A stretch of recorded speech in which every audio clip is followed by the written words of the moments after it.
And hello, ladies and gentlemen. Welcome back to the next round. We're ready to have a new episode here where we're going right into the NBA playoffs. We'll also talk a little NHL later on. We've got some PGA news from the PGA Championship, and then sprinkling the gumbo there at the end where we'll talk about whatever else we can get that we weren't able to get into our main sections. I think there'll be some Rangers talk thrown there into the gumbo here today. But I'd like to thank everyone for joining us once again here with my good friends Caleb Culver and Jeff Amos. How you doing tonight, gentlemen? Good.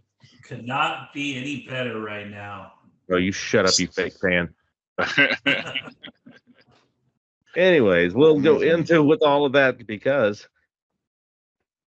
the scenario I didn't think any of us thought we were going to get is what we're going to get because we're now in the Western Conference Championships, Eastern Conference Championships for both the NBA and the NHL. But we're going to start with the NBA, and we'll start here in the Western Conference.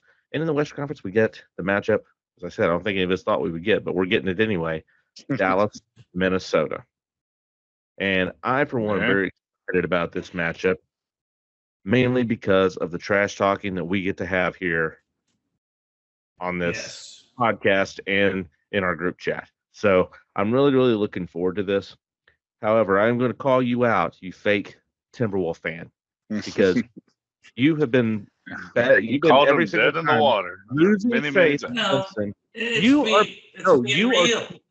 you are Chicken Little, is what you are. The sky is falling. The minute anything bad would happen, you are Chicken Little. That's what it is. Every single You sound time. like my wife. Sounds like a smart Well, woman. Yeah, she's a smart woman. Like I said. No, but the miracle happened. Yeah. Blew The him miracle out. happened. Game The Timberwolves 6. are going to blew them out in Game 6, and then had to come back. One of the best comebacks. Actually, it broke a record. It for was the second best comeback, I biggest think, of comeback. all time. It was biggest comeback, but second best comeback to the Mavericks coming back on Oklahoma City in Game 6. Yes. Well, no, but I'm talking about Game 7. I know, But for Game 7, no one's Mavs didn't even need no Game one's done 7. that before. Yeah, they didn't need Game 7. They were fine. They were good. They were about to take out the number one But, seed. Anyways, Well, Minnesota just wanted to win one game. They wanted to win one game at home for their fans, so they did that. Gotcha. And- That's all they wanted to do. And that was hey, all joking aside, beat down to the highest order. tip of the hat to And Minnesota. Denver called off the dogs. Denver Tip knocking of out the cat. the reigning champions. That a lot of people didn't pick that to happen. You especially, but that's something you gotta you really gotta tip your hat off to. And for the now 5th year in a row, the reigning champion is knocked out for the conference championship. I honestly thought we would have our first ever repeat in about 15 years or something. Something crazy. It's been a while since we've had a repeat champion. And really, the Joker did not get the help that he got last year from the role players. It's not that long ago, sorry. I mean, no, and Jamal Murray would have missed it again in the second half of Game 7. And so it also Murray got shut down too many times, and you got to have that contributions. It can't just be the one guy. You can't have that in today's NBA. It's just not how you win. Nah, even with Joker's 60 to incredible 37 40-point triple-double with no turnovers in Game 5, just a great game by him. But he, like I said, he can't do it by himself. Yeah, and he had 34 and 19 in Game 7. He did his job. Jamal Murray did his job in the first half. First half. You're right. Then he got shut down. Yes, he did. And to me, everyone's going to be talking about Anthony Edwards and Cat in this series, and rightfully so. But to me, Jaden McDaniels is the unsung hero of this series because that dude in Game 6 and in Game 7 got 21 and 23. He's not a scorer. He is strictly out there for defensive person. I mean, honestly, you have two guys to hang your hat on that are not big names. I mean, Reed and Daniels to me are your unsung superstars on that team. Oh yeah, Naz Reid had it killing it. Yeah, defensively, Naz Reid had a great when game. Naz Reid came in, there was no change in the down low defensive pressure. That's huge. When you take Gobert out, put in Reid, and you have the same defensive player of the league. You have the same defensive pressure put on by him. That's huge. That's what they were lacking last year. And having all of them play together a lot better. They seem to be more as a unit than they were last year. Now, what was interesting too is the blowout in Game 6. Anthony Edwards said that game was for Mike Conley, so he would have a chance to play again, which kind of makes me think Mike Conley might be on the edge of retirement. Oh, I thought Mike Conley was retired. He doesn't have that many years. Oh, I know he doesn't have many years left. So I mean, that'd be a big loss, I think, for the Wolves coming out of this offseason. For that veteran leadership presence he provides, defense, steady offense that Mike Conley's been known for. But like I said, at the same time, he's 36, I believe. And he's on the tail end of that career. Yeah, and also too, not only is he 36, but he's finishing up his 17th year in the league too. So that is a lot of wear and tear, regardless of if you're just 36 or not. So yeah, who knows how many years Mike Conley has left? I don't think it's going to be much longer. And if he got an NBA Finals ring, then kudos to him because he's one of the best teammates in the league. If Conley, it'd be well deserved for him if they did. If Minnesota's able to get to the championship, say they are able to win, just say hypothetical, I could definitely see Mike Conley riding off into the sunset after that because what else does he have left to achieve? That's the only thing he hasn't completed. So he gets the ring. I say he's at that point. Now, one of my favorite things to come out of this last series is the new "Come Visit Minnesota" slogan is "Get your ass here."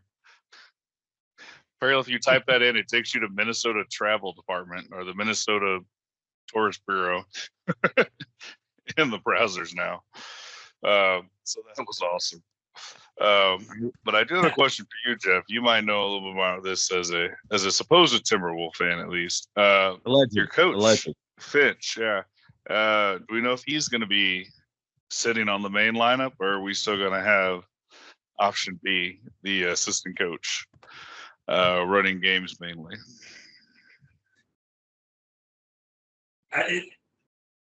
It's still going to be, I think we're still in a kind of a wait and see deal at this point. Obviously Mike Inori is going to be right there next to him. He's their associate head coach, so he's always going to be there. But whether or not Chris Finch will be sitting in the stands again, whether or not he'll just be kind of on the outside looking in, I think that's still yet to be determined. But my gut says is that he's going to be ready to go for at least some of the series as the main guy walking the sidelines. Fair enough.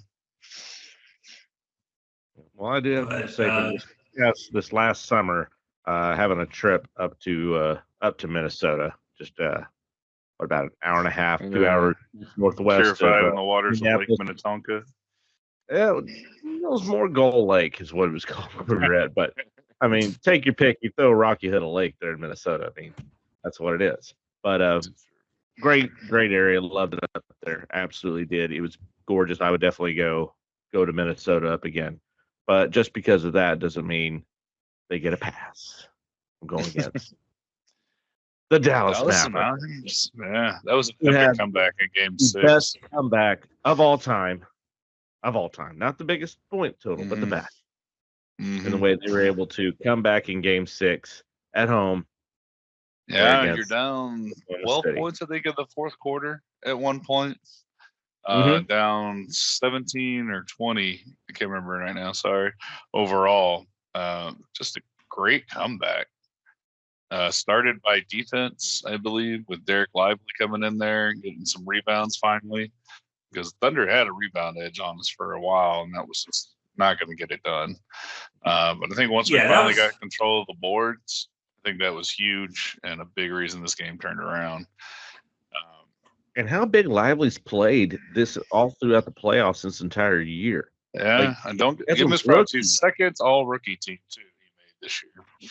Yeah, he should have been first all rookie team for the poise he's shown all year long. Yeah, I mean, he he's should not have. But going, Wimby's he's not going going to to get him it on with that. Wimby and with Holgram, who's technically a sophomore, but not a rookie. But whatever. Yeah.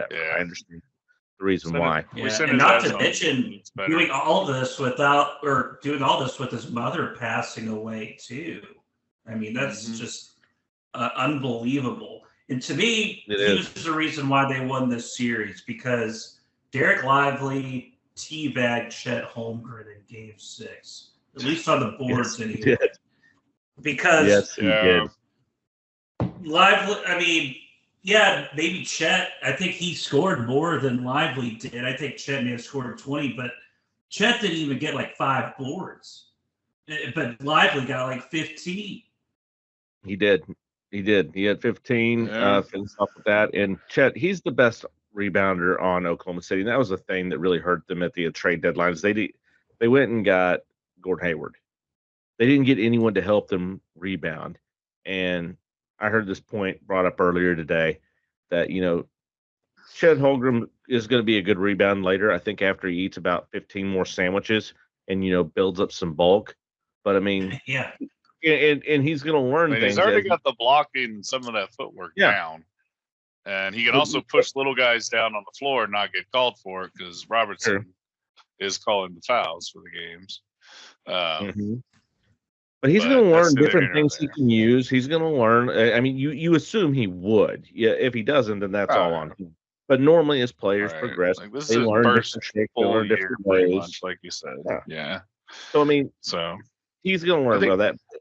He can't do it all assuming by he could himself. stay healthy, he's going to be a great NBA player, I think.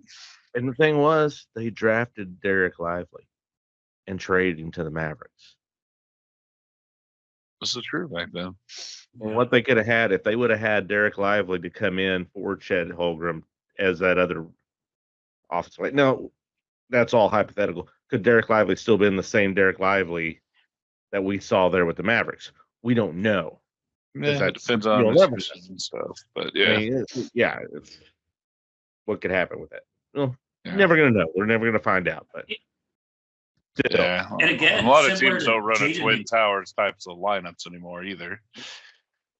mhm. No. Well, except for Minnesota's undefeated as Minnesota. well. Yeah. But the one thing to me, similar to Jaden McDaniels, is Derek Jones Jr. was that guy for Dallas. you took it He's right out of my mainly mouth. That's who I was gonna talk yeah, about now. right. It was like him and PJ Washington. You got to give some praises PJ to them, Washington even though was the man Washington early. kind of disappeared. He did. Um, But when he did, Derek Jones Jr. Took over that role. he did. He was catching one-handed alley-oops. He was hitting threes when he was open. And If he was his getting the ball rebounding out for there, a guard was super effective. every time a shot was missed, I expected Jones Jr. to be crashing the boards and getting a dunk. Like I just came to expect it. That's Yeah. just Yes. okay. He's going to be crashing the boards every single Him or time. Lively or Gafford to grab it for the most part. And that's the thing is he looked so bad in game one that I was like, oh, what happened to him? He just looked like he looked decent, against the Clippers. But I don't know if he got embarrassed in game one because from then on, Jones Jr. looked so much better as the series progressed. And he just really just was a complete mess. Like when he was guarding Well, I Shea, think some it of was that too is ridiculous. Kyrie Irving becoming more of an assister. Because he really didn't necessarily score this series. He found his niche as the assist guy and glue guy more this series, where he was asked to score more in the previous series. So I think that's a little bit to do with it. Well, Yeah, he still but I scored think when he needed to he- score, but he was he looking still- for those yeah. open guys. right. Yeah, but I mean, most of his first halves he had under 10 points, I think, for almost 6 of the games in the first half. Well, he normally Kyrie doesn't. Irving He did, normally and lets then the he game takes off. come to him and then actually starts trying to take over in the second half. He is a second half player. This is true. He is. That's what he is. He kind of lets the game come to him. And we've actually had those conversations where, okay, if Luka's down, he needs to start taking over the game earlier. Now, he was able to help facilitate more than I think he was doing, actually taking the ball up a little bit more, getting possession of the ball, running through him when Luka was hurt. But I don't know what shots Luka got for game 6 and 7, but whatever they are, they worked because he looked like a different player in game 6 and 7 than he did in games 4 and 5. And I mean 5 and 6 than he did in games 3 and 4. Completely different player to me. I mean, he just looked more comfortable playing. Like in game 4, he looked just like he couldn't barely walk, like he was 80 years old. He looked terrible. He really did. And I mean, he was getting beat up by Dorn a lot. Oh, I mean, they pretty much try to run through Luka every and time Dorn, he was on the screen. I know and they talked about Dorn- him. Oh, they just Screw that sucked guy, him- though. sucked him off. Yeah. Oh, he's one of the best defensive players in the entire He's league. one of the He worst can beat foulers in the league. everybody. But at the same I time, mean, he elbowed Luka and he elbowed Gafford in the back of the head trying to go for a rebound over the back, might I add. he both gave Lively a cup check. Yeah. I mean, Like, it's just. how many times do you How much did the inadvertently national flip media- I mean, he someone? picked, like I said, I'm going to go back to Jefferson or Tony Brothers, the referee. Dorn is guarding Luka and literally pushed Luka into the sidelines at Brothers' feet. Brothers stepped around him and continued to call the game. Didn't call a foul, just continued to call the game. And I'm like, did you not see this in front of your fucking face? Tony Brothers is the Angel Hernandez of the NBA, just like Pretty Scott much. Foster is too, and he refereed games of the Nuggets Timberwolves game. There's no reason why these refs should be calling these major matchups. I mean, the NFL, they have a system to where if you suck, you're not going to call a game. Yeah, But because MLB they don't want doesn't do national it. attention. Well, that's the NBA thing. doesn't do it either. Yeah. And This is I've the officiated bullshit like you see. I've officiated like kids basketball games. Like I did that for a while. And even then, it's not easy. Like you're gonna miss a call here and there. It happens. I mean, in every game, it's gonna happen. Just the way how quick But the he's game right when you moves. say it comes Angel down to Hernandez, though. you have Like, to do it. it's But way at the too same many that they time, miss. when you're watching over the best players in the world, you have to have the best on referees. national television. You have to You have the can't best let the rest come officials. decided. They I mean, have now to I have the do best. believe that PJ Washington got fouled by Alexander at the end there. Oh, he absolutely did. When Absolutely. he held on to the arm at the end. Mhm. But I mean, that was actually critical because then Oklahoma City lost their ability to time out and advance the ball Yes. after Washington purposely missed that free throw at the end. So, I mean, Which big PJ win Washington, on that challenge too. as much as he went away, he didn't score a single point until the fourth quarter when he finally hit a wide open three and then came up to hit those free throws and came in where he has not been good. He's not been clutch. He's not at been the great free on throw free line. throws. And But we he was talked able to about hit it. the We first made two. 54% free throws, I think, in game 3 Yes. or game 4, something like that. I was like, this Mhm. is hideous. We can't It was make a free terrible. throw. And when he came up, that came into my mind of, okay, what are we going to get here? Maybe he's going to try to miss the first two and make them like he did in game 4, where he actually tried to miss it and made it. And we joked about that as well. But he was able to Mhm. make the first two, missed the last one, gave no chance left for Oklahoma City. And there you go. That's how a veteran team beats a younger team. They come back and Mhm. take care of business. Yeah. And I'm really looking forward to this matchup. Both defensive teams. I think we're going to see some 90s basketball here in this matchup. And I don't think it's I going like to be it's going to be aggressive, but I don't think it's going to be the beat down that Oklahoma City gave to Dallas. I don't think it's going to be that kind of series like it was, but I think it's going to be a intense defensive grind it out series. If you're betting, bet the under. Because I have a feeling we're going to have the under in a lot of these games. Highly probable. I think so too. And obviously, we're not going to go through and pick who's going to win. We all know who we think is going to win. Wait, we're not? I think the Wolves are going to win. Y'all think the Mavs are going to No, win. we're taking our predictions. We're doing our predictions. So you don't speak for me, sir. Yeah. All right. Caleb, why don't you go ahead and start, Caleb, since somebody over here is trying to we're not doing this right here. I know, right? Go ahead, Caleb. What do you got? All right. Well, you know what? Prediction for the series? My pick for the series is it's going to go 6 games, and the Wolves are going to win it.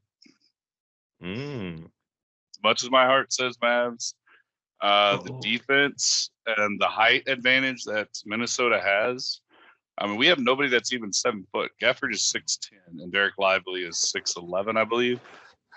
So, I mean, it's going to be hard to get boards against this team like we did against the Thunder that we just beat up on. So I think the rebounding is probably going to go Minnesota's way.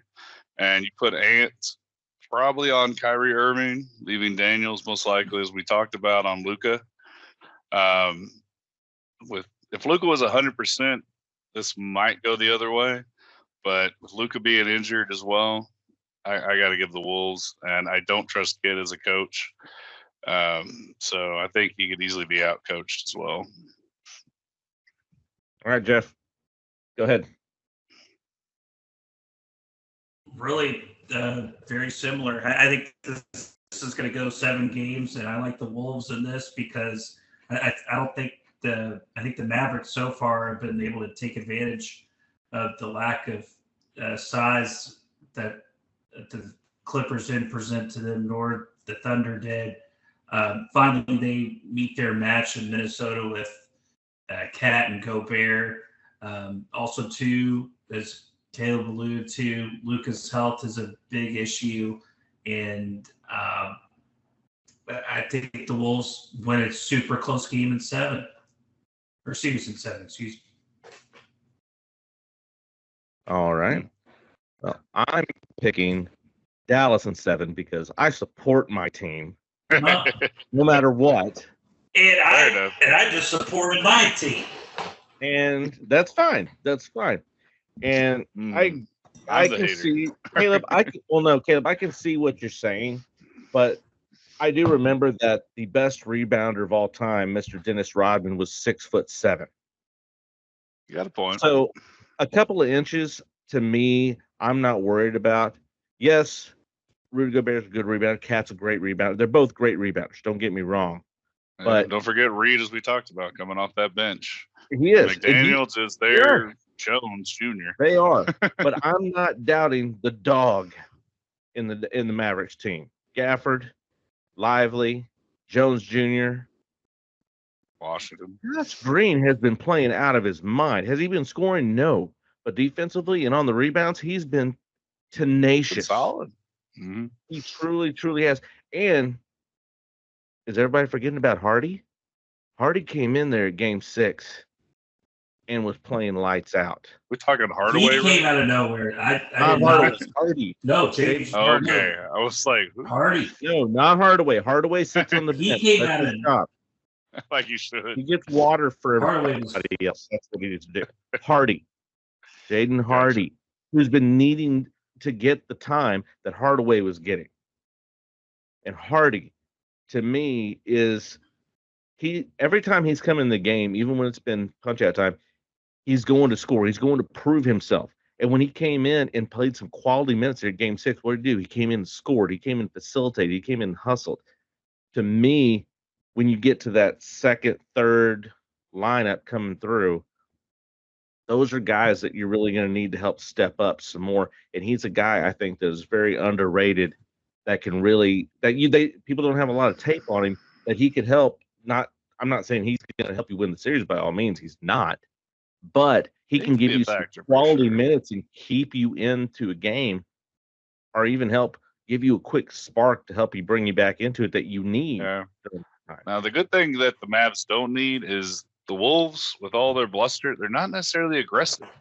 Ant is the only one that really attacks the basket. The rest of them kind of hang out on the 3-point line, take a little bit in a mid-ranger, but they don't really attack. So you don't need to eat up a lot of fouls.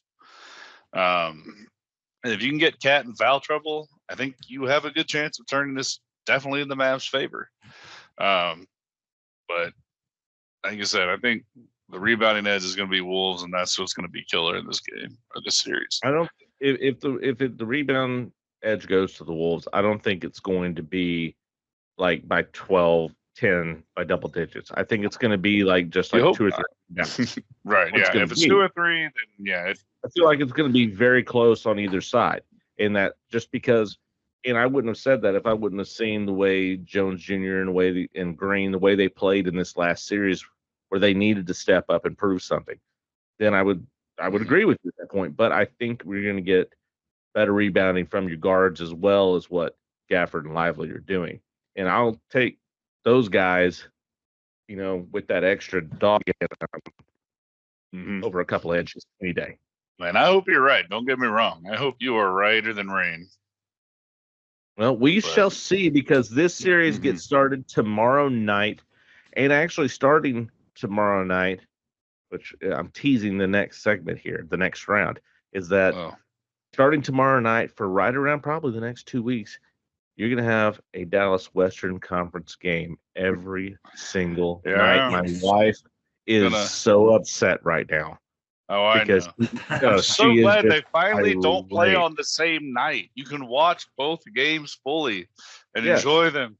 And it's also awesome to have the Mavs and the Stars made the Western Conference Finals on the same day because the Stars went to overtime. Yes, they did.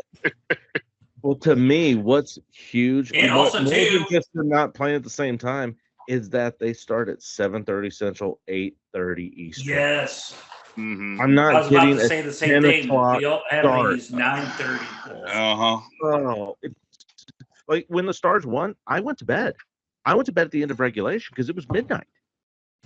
I saw, okay, it's tied. I guess I'm going to figure out who won tomorrow, because I was already falling asleep on myself. I'd already fallen asleep on the couch, and I had to get up for work. I had to get up. So at that point, it's like, well, I'll find out in the morning, and we'll get into the Stars later with that, because that's in the next round, of course. But yeah, that was interesting to see the next morning. Yeah. Anyway, before we go ahead and leave the NBA here, let's go ahead and talk about the Eastern Conference Championship. Boston and the Pacers, knocking out the Knicks. Really kind of rubbing it in. They were sending out the memes of Reggie Miller choking, and it didn't help with Jalen Brunson breaking his hand there in the third quarter. Very true. At that point, it was done. That was Pacers game, and that's why it's such a blowout. The Knicks had all this postseason, the injury after injury. It's like they're the Texas Rangers of the NBA right now. I mean, just injury. But they just couldn't keep up with him. Indy is a scary, underrated team. Yeah, I said the historic offense. I mean, the question was, can that historic offense keep it up in the playoffs when teams are just watching tape on you, play you back-to-back games? Can they do it? So Rick far, they have a heck of a coach too. Yeah, and I mean, 139 points in Game 7. Like you said, I mean, the Knicks basically were done by halftime after Brunson broke his hand, but still 139 points is 139 points in today's NBA, especially playoffs. That's a lot of points to score. Even NBA backups are NBA players too. They are really good. I mean, very true. Now, even though right now, if anybody's watching the game and looking at the score, they may not believe my prediction, but I think the Pacers are going to beat the Celtics. Ooh, that is a bold prediction there. It is. I don't think the Celtics have been tested, and the Pacers have been tested. So I think their medal's there. Porzingis isn't going to be playing for at least the first 2 games. We don't know about the rest of the series. Well, the Celtics still have that stigma after losing to the 10th seed Miami Heat last year, and the losses They do. few years before that, they have a monkey to get off their back. They truly do. They do. Like I said, this also goes to Rick Carlisle. I think Rick Carlisle is a heck of a coach. So he'll make the adjustments I think needed, as we saw with our championship run with Rick Carlisle.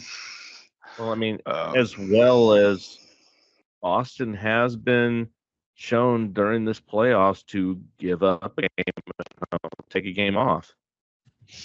They've done that. They did that against Cleveland. They did that in the first round. Who was it they played the first round? Well, they played Miami in the first round, I think. Miami yeah. in the first round. Without And Butler. Everyone thought that was going to be everyone Mhm. thought that was going to be a sweep. And yeah, no Jimmy Butler, and they lost a game. So, I mean, they've been known to take a game off. And really, I think, unlike with Cleveland, Indiana's not a team you have to take a game off because they're going to exploit it. You're not going to be able to just take the game off and still coast to a win. They're good enough to keep you in with it. Yeah, like I said, Siakam is having And his I mean- playoff run, and they so this started offense tonight. has been great. At halftime, it was tied 64-64. Now Boston's currently up at the Yeah, moment. and I mean, But it was Boston tied. had about 17-point lead going into the second, I think, and then they tied it up in the half. So I mean, Mhm. I say this is And probably going to be back and forth, and well, it's only now a they're back 9-point within lead currently like here. 7 game, yeah, As they they're were in the down third, so almost 20 points or 12 points a minute ago. So I say this is still a game for sure, but that's the thing is in What? Indiana, they're a scrappy team, the Pacers And, game, you know, yeah. and it all changed after that trade for Siakam. That changed their team. And usually you say one player's not going to change a team, but this truly did. And It's kind of their Donovan Mitchell lately. it has been. He definitely has been. Only he's got more players to play with than Donovan Mitchell does. Yeah, Yes. which is why he wants out supposedly. But yeah, okay. And So also you too, that just they can't. What was that, Jeff? repeat. I was just gonna say, and I can't get enough of Tyrese Halliburton too. He is such a fun player to watch. And another Miles Turner. note I wanted to say is that, yeah, Miles Turner's another one. One note I will say is if the Mavs win, I When the still Mavs hope win. that the Pacers, whatever. And so, and if it's the Mavs, I want to be against the Pacers because I want to see Carlisle and Luka go at it. Can you Yeah. tell right now that And you if mean you're the Carlisle M- Kid too? if you're the NBA front office, aren't they fucking terrified of it being a Minnesota Indiana championship? I Oh mean- my freaking God! They're already Yeah. terrified as it is. They're calling it Exactly. Tony They're begging Brothers to be a Boston to ringer. win. That's like Major League Baseball worried about an Arizona Texas World Series. Right. Yeah. Which- The Rangers, we want it. Hey, I'm happy with it, but the Yeah. ratings are definitely down for that World Series. Yes. But hey, it is what it is. That is what it is. So Mhm. you have to think that the NBA, that silver, they're pulling for a Dallas Boston. That's going to be their best ratings wise. You have to say. Right. Absolutely. When you take a look at both markets, definitely Dallas, Boston. I think before the Knicks got knocked out, it was definitely Dallas, New York that they were pulling for until Indiana won that game 7. Yeah. But- Also, too, they were probably cheering for Denver as well, as opposed to Minnesota. So Of course they were, because Denver at least has the skin on the ball. Yeah, exactly. Excuse me. Yeah. But yeah, I'm good with.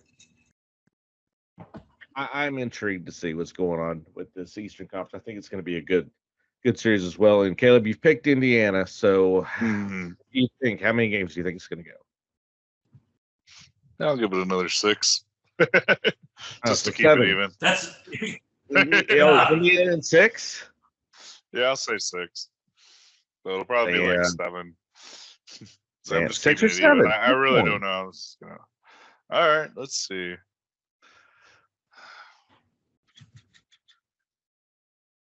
We'll do 7. 7. Indiana 7. All right. Jeff, who do you got?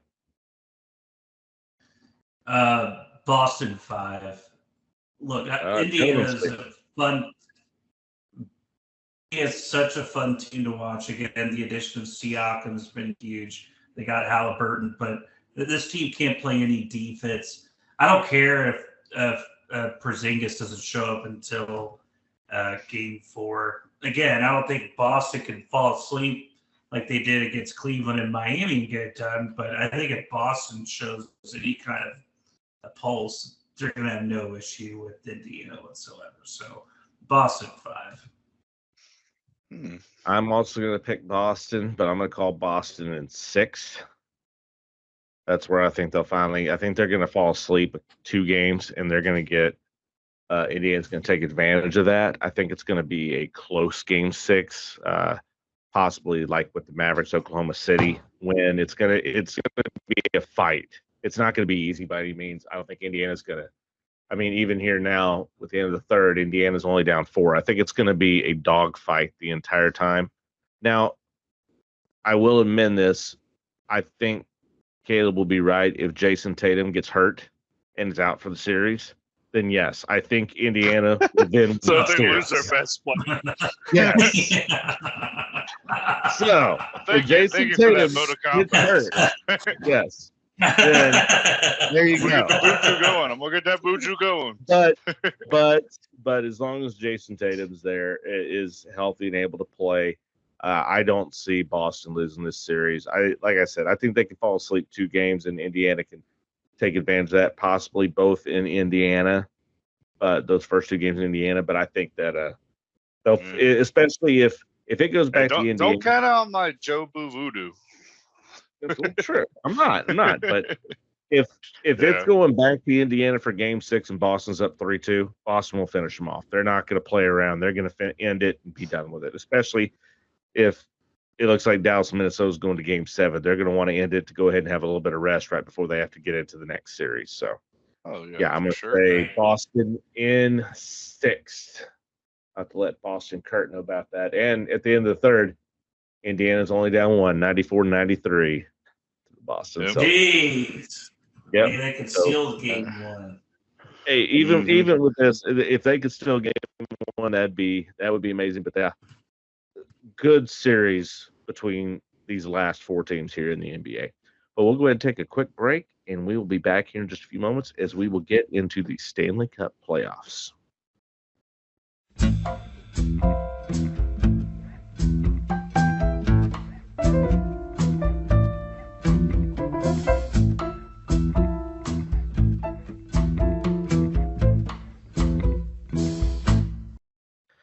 And welcome back from the break as we're ready for the next round, which is the Stanley Cup playoffs.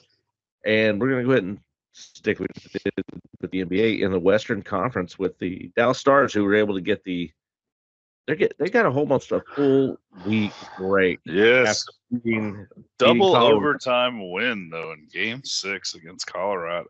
It was. I actually went to sleep because it was late, which thank goodness we're not going to have these late games anymore. But don't blame you. Fake fan. Fake fan. It was midnight when I went to bed at regulation time. They went to double overtime. All I'm hearing is Should've get only off been my lawn, single- old man. It Jeff. should have That's all been I'm hearing. single overtime with that goal that was Yeah. called off in the first overtime. Agreed. Yeah. Absurd. Yeah. As Jeff said, our group text, the refs didn't have the guts to make that call. No. Because that should have been the ender right there. I mean, It should have been. there's several angles where he doesn't get in the blue.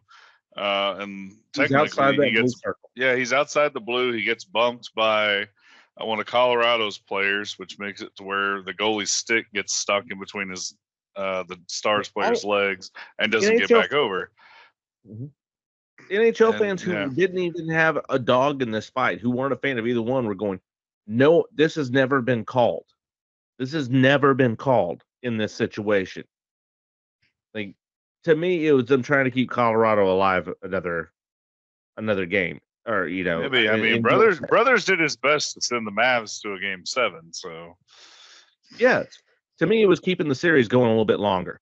But that goal in the second period, you couldn't argue that. Honestly, this is where I want Scherzer's system with referees, where he talks about them being judged and set on an electrical system, and you've got to have a certain score to go maybe go officiate, excuse me, I couldn't think of the word, in the playoffs, for example, or all-star games or whatever. You get bonuses if you're at a certain level. It's a ranking system, so you have the best. The ones who called the best are the ones that are taking care of the playoffs. Because we need some, just like the NFL. Mm-hmm. You need to have, if you're having the best players, you need the best officiating. You can't have the worst officiating. It needs to be the best of the best. We're expecting the best from the players. We should expect the best of the best from the officiating staff as well. And that was a terrible missed call. Like you got when you look back at that, you have to give that goal to the Stars, because that's what it was. I mean, you can't call a goalie interference when the goaltender's player pushes the defender into the attacker into him. You can't call that. Like what? How is he supposed to do it? I'm here and I get pushed into him, but I get called. Right, you have a right to that segment of ice. And then, exactly. Like I said, he still never got into the blue circle or the goalie's blue circle. He never got a skate even in that area. Never. So, I mean, barely glanced in or anything. It was nowhere near. Yeah. Yeah. And Henrik Lundqvist was the only freaking guy on that TNT studio show that agreed with the call, because he is a freaking goaltender himself. And then everyone else in the studio is like, "What the fuck are you talking about?" That clearly was a goaltender call. Goaltender call. That's exactly what it was. And I'm stealing that from a Tyler Seguin quote from earlier in the series, where Lundqvist asked him a question. He goes, "Oh yeah, that's a goalie. That's a goaltender question." Right. Of course, Lundqvist is going to go with that. But regardless, Dallas was able to finish it off in 6 and gave them the rest that they needed. You kind of wonder rest versus rust, as everything is always told. Honestly, though, this is the one playoff series that I do not mind long rest in. Is hockey. Well, I don't mind this as well either. Take your rest in hockey. Their offensive lines are so deep, 1 through 4. They're all deep. They're so good in every single one. But the defensemen looked exhausted at the end of this Colorado series, and to get a full week of rest before you have to then go against McGovern and Edmonton, huge. Now that's what made me happy, is that Edmonton and Vancouver went to a game 7. Yes, and having that go to a game 7, having to put more abuse on their bodies, more playing time against them, tire them out a little bit more. Which Edmonton went up 3-0 there in the second period, but Vancouver didn't make it easy for them. Scored 2 goals in the third, weren't able to get enough to help, keep the series going. But they didn't make it easy for Edmonton. They kept them on their toes the whole way through this game 7. And just to get you guys' opinion, are you happy that the Stars are taking on the Oilers here in this Western Conference Final, or were you hoping for Vancouver? Honestly, I think Vancouver would have been the easier team, just because all their wins are come from behind wins. And they did wind up having to go to game 7 as well. But I'm fine with Edmonton too. I think both teams would have been handled by the Stars, no matter who it is coming out of that. So I'm fine with Edmonton, but I guess I would prefer the Canucks. Also like their mascot better. I think when you get this, they're a good mascot. I think by and large, when you get this far in the playoffs, you're going to face a really, really good team regardless. Both these teams are really, really good. I'll say this though, it would have been interesting to see how Vancouver's goaltending situation would have wound up in the Western Conference Finals, because they didn't have. Very true. They've only had Demko play one game this entire postseason, and I think ultimately that's what cost Vancouver a berth in the Western Conference Finals. Also, I think finals, there was talk he'd have been back by game 3. Right. That's the talk I heard, is that he'd been back by game 3. Yeah, and so it would have been interesting to see what Demko's status would have been for the rest of the playoffs.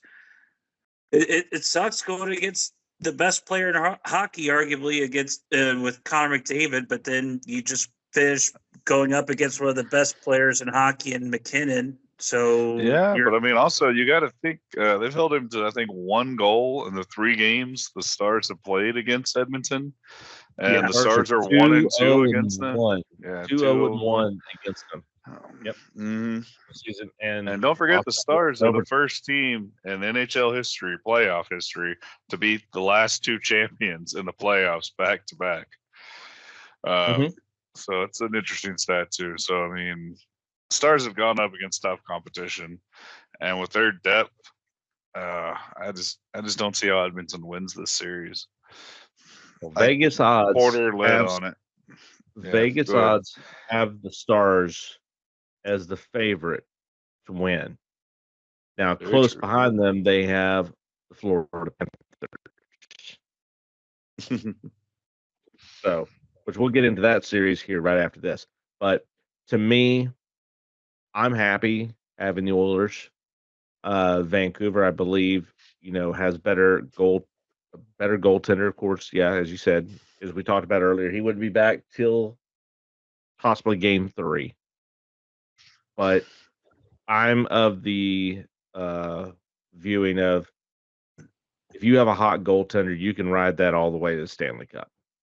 And right now, Jake Oettinger is the hottest goaltender in the league to me. Definitely on the road too.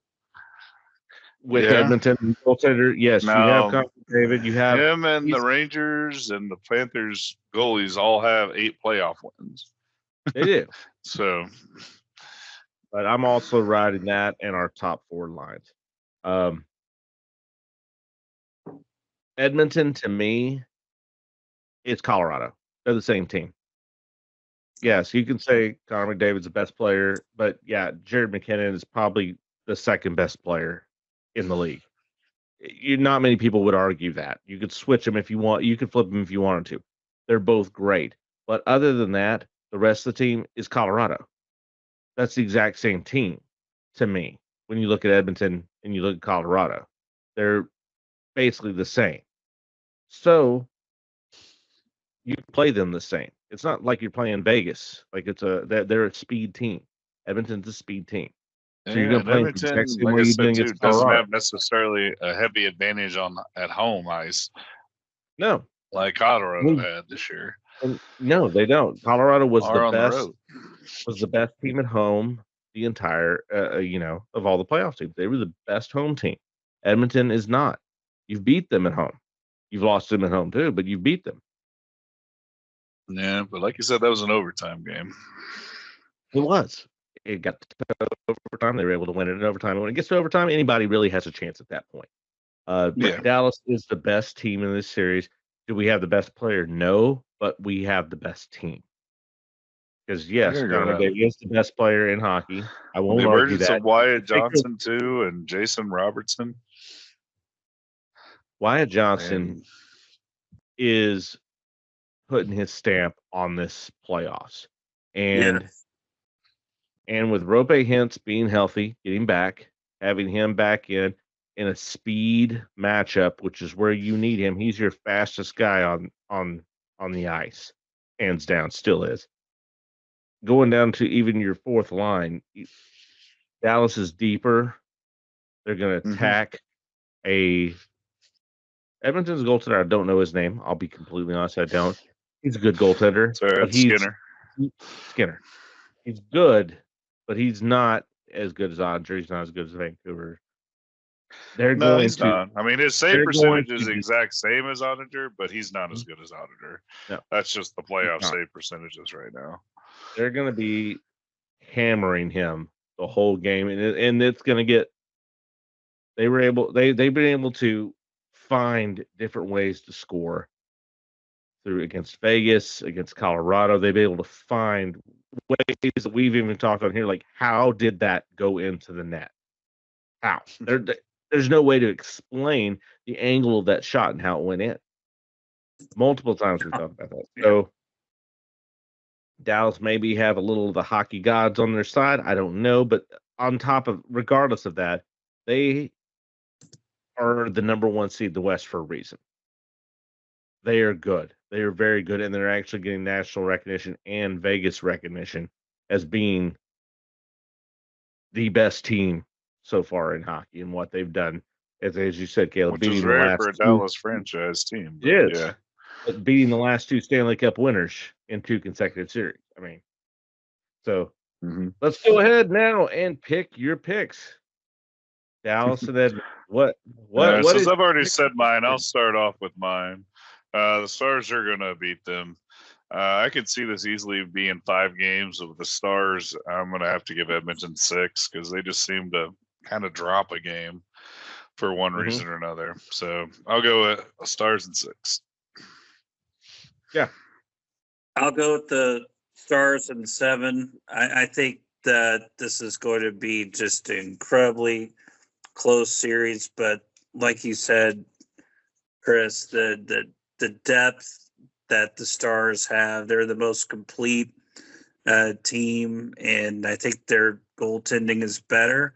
But this is going to be very, very close, and I wouldn't be surprised if Edmonton steals a game and then the Stars steal a game in Edmonton. So it's one of these series where I think it's going to go 7, but also too, if you're a fan, don't get discouraged if a team wins on the road, because I think it's going to happen. These teams are dead even, in my opinion, but I think the Stars are slightly better.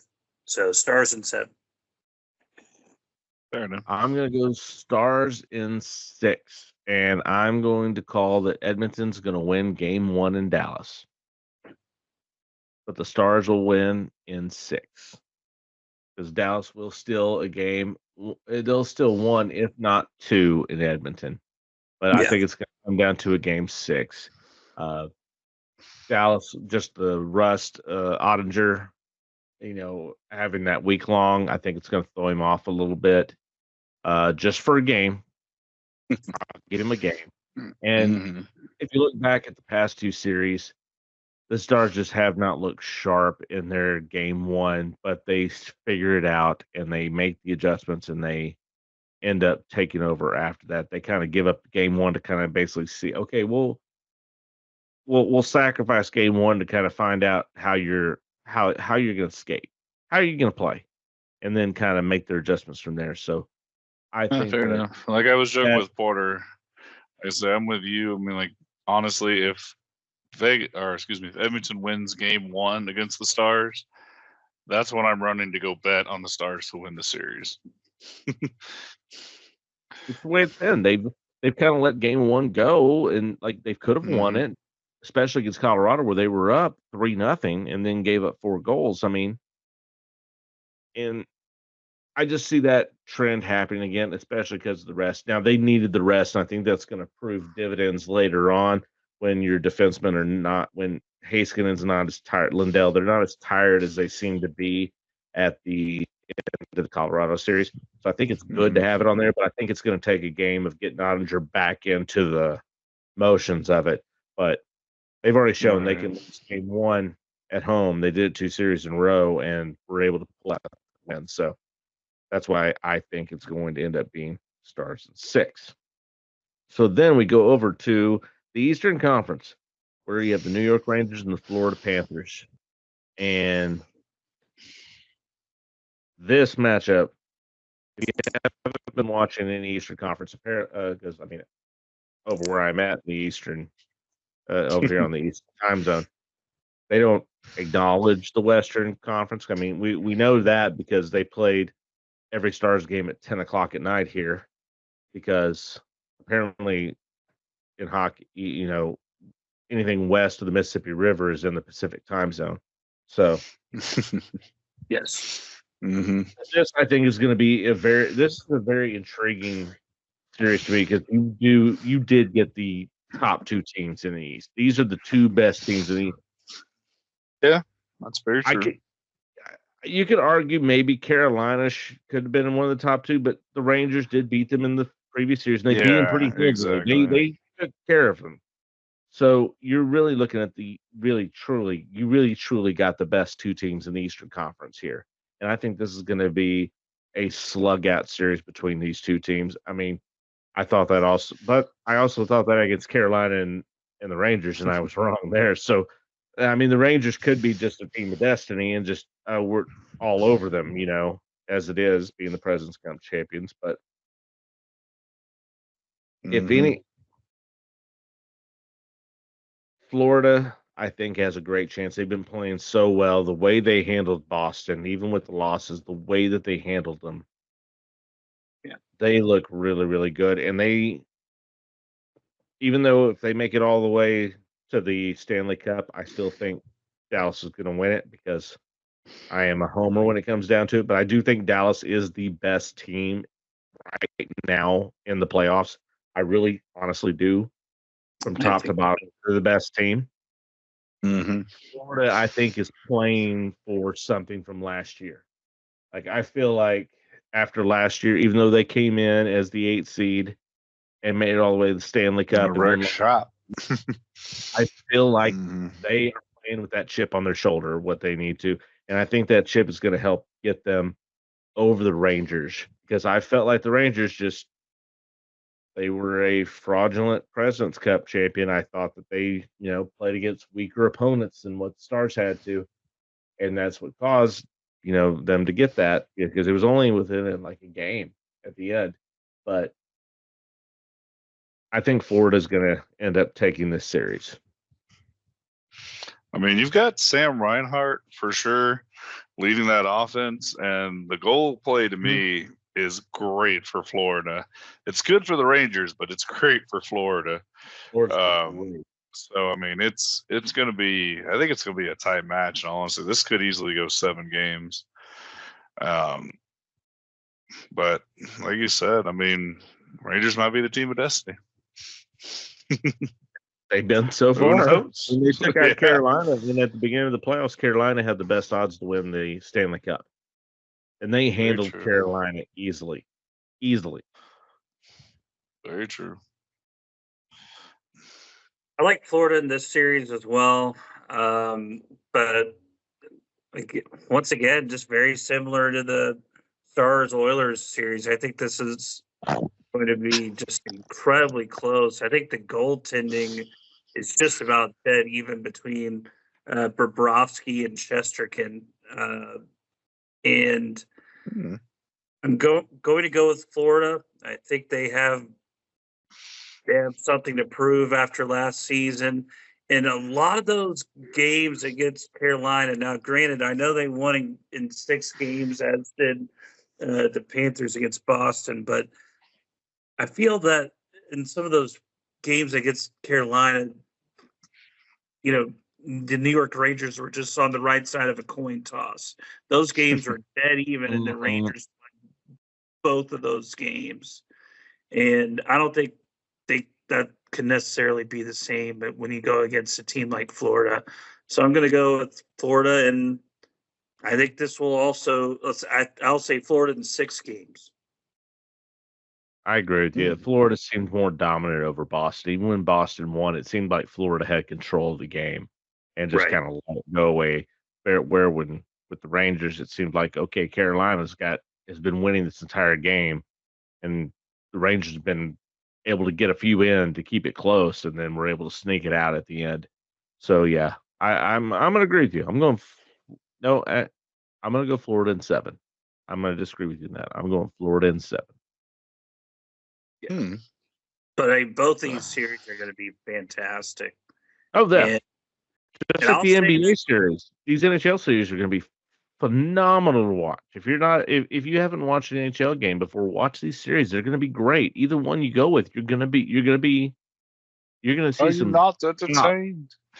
you're going to see some top playoff play. You're going to see some top hockey. It's really going to be great. Either way you watch, you're going to get to watch one either day. So, I mean, Mm-hmm. you watch NBA or hockey or watch both and put them both on, you're going to see greatness from both sports. Right. Yeah, and it's great to see that there's no real surprise teams in either of these NHL series. I mean, these are top 4 legit teams, and if any of them were to win the Stanley Cup, then I'm okay with that. I mean, all these teams are great. Yeah, and like I said, I mean, right now, Florida Panthers, Vegas has them the favorite to win, but not by much. Fairly. Mm-hmm. Oh yeah. I mean you do have the top teams. Agreed. You do, but if the Stars don't win, disappointment. That's all I have to say. Very, All right. very true. We'll take a quick break here and we'll be back here in just a few moments as we want to talk a little golf as we've got the PGA Championship that just wrapped up this last weekend. Be back here in just a few moments.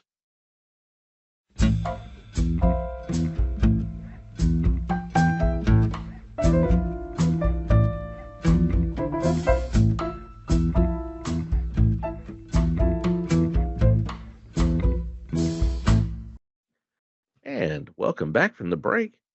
And we've hit the NBA, we've hit the NHL. Well, the other big thing that happened this weekend was the PGA Championship, the largest trophy in golf. And my son kept thinking as they kept showing the extra large one, the CGI one that stood like above Mm. the clubhouse. He kept seeing that going, wow, that's a big trophy, Daddy. Is that wrong? It's not that big. Wanamaker, It's not that big, but it looks- trophy. it is a huge trophy.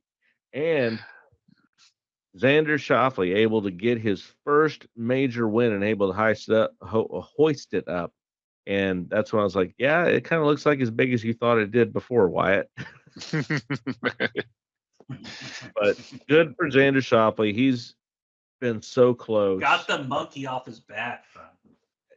So close in so many majors. I mean, he was there for the Masters and just kept letting it go. He was starting to get that Jordan Spieth reputation of letting it go there on the final day. So good for him getting his first Masters win and getting the lowest score for a major at 21 under in major history. Wow. I don't. And that's kind of.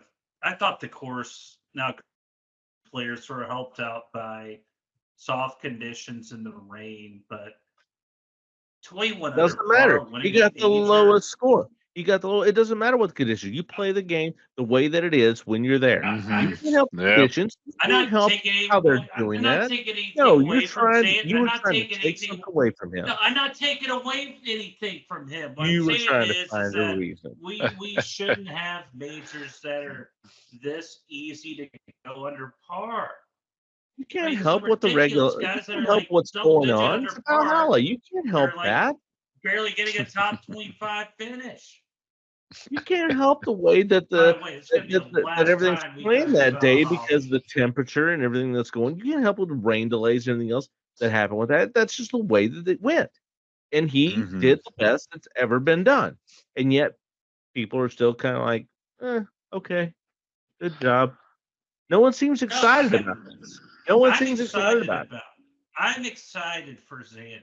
He got. I mean, the I'm monkey happy off his- for him, but it kind of seemed kind of ho hum the way that it went, even though Bryson DeChambeau made a hell of a push, going 7 under on Sunday to actually almost force a playoff. Like he was ready to go until Schauffele hit that birdie there on the 18th hole to secure this win. It wasn't guaranteed up to that point. No, And definitely and not. that's the best DeChambeau has played since joining Live. Even before he even went to Live, he hadn't played this well. I mean, he's played good. He's been in contention, but he hasn't played well through the entire tournament. He's played well early and then tapered off. But this is the best that he's done in quite a while. And as much as I am not a fan of DeChambeau, I'm not a fan of Bryce DeChambeau at all by any means. Mm-hmm. I'll throw this back at you, Jeff. What about the live guys?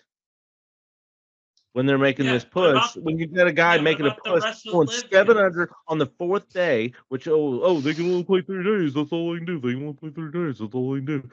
Yeah. Well, he made a 7 under, made a push for it here, there at the end. Now, yes, as a live guy, won one of the majors.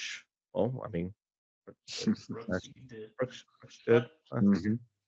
But the thing Who- is, who where are did? the rest of the live guys? Where are the rest of the? We've seen Bryson this year.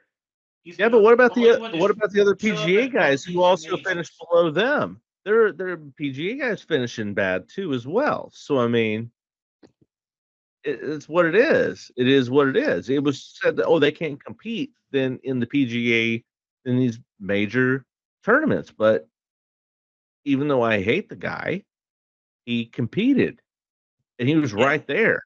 He was right there. That's good for him. But John Rahm needs to make the cut.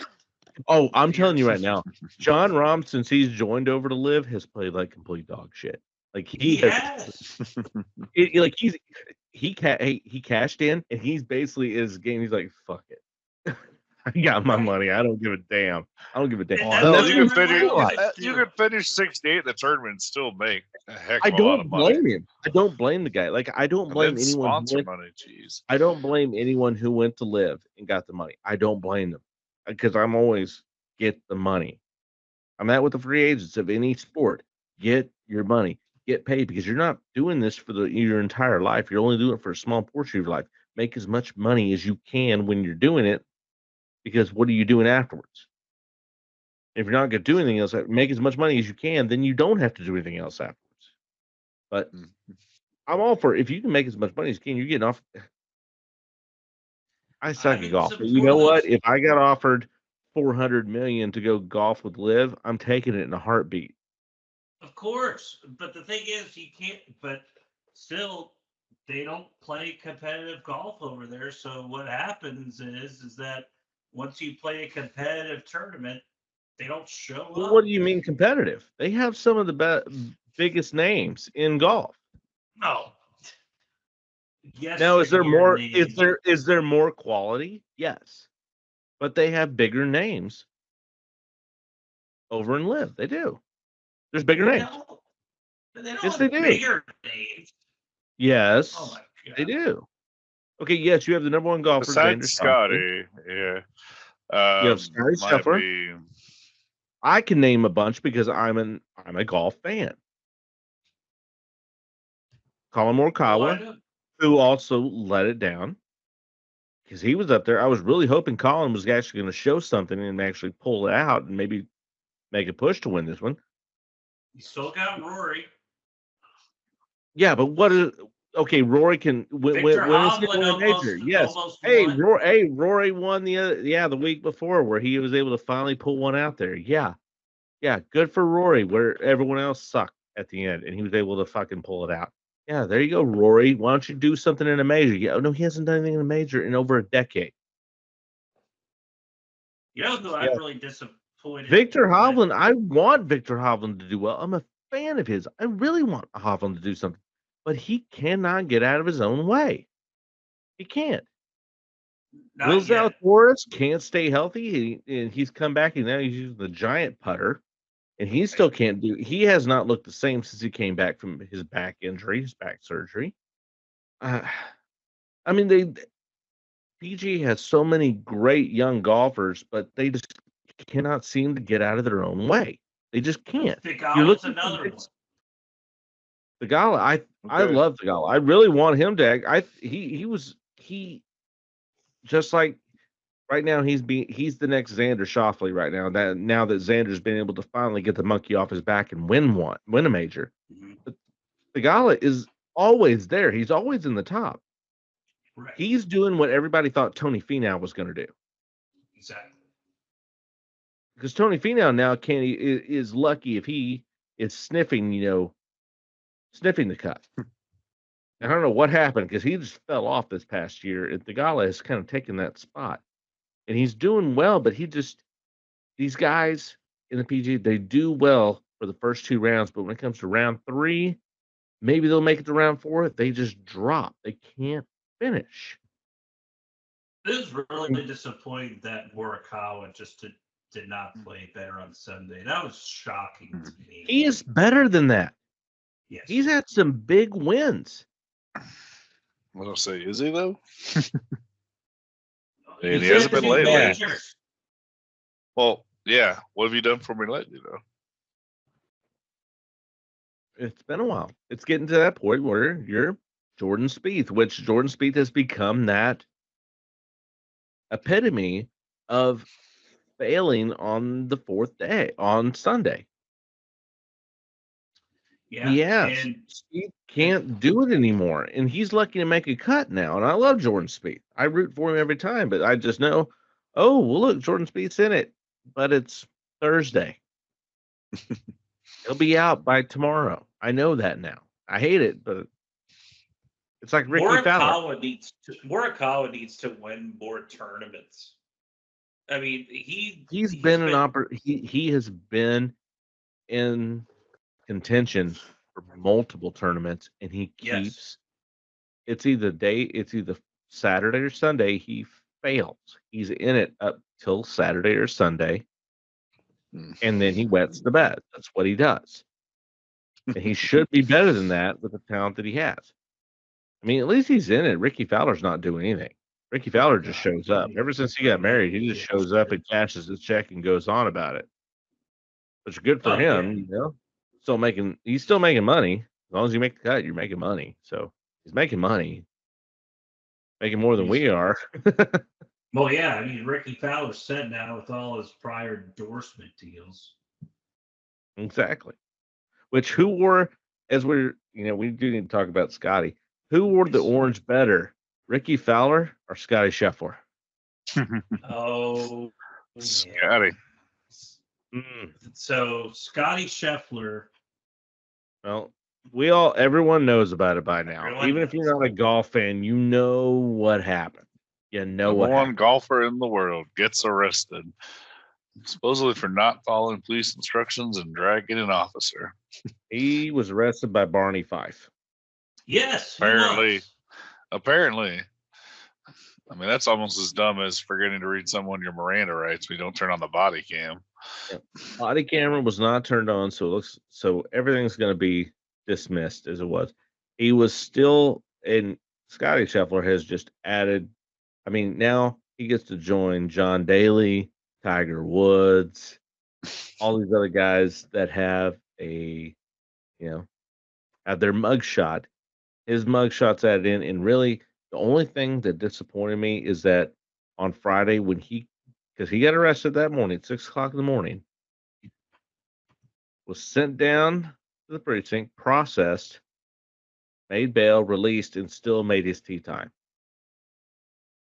Legend. Which wouldn't happen for a normal person, though. No.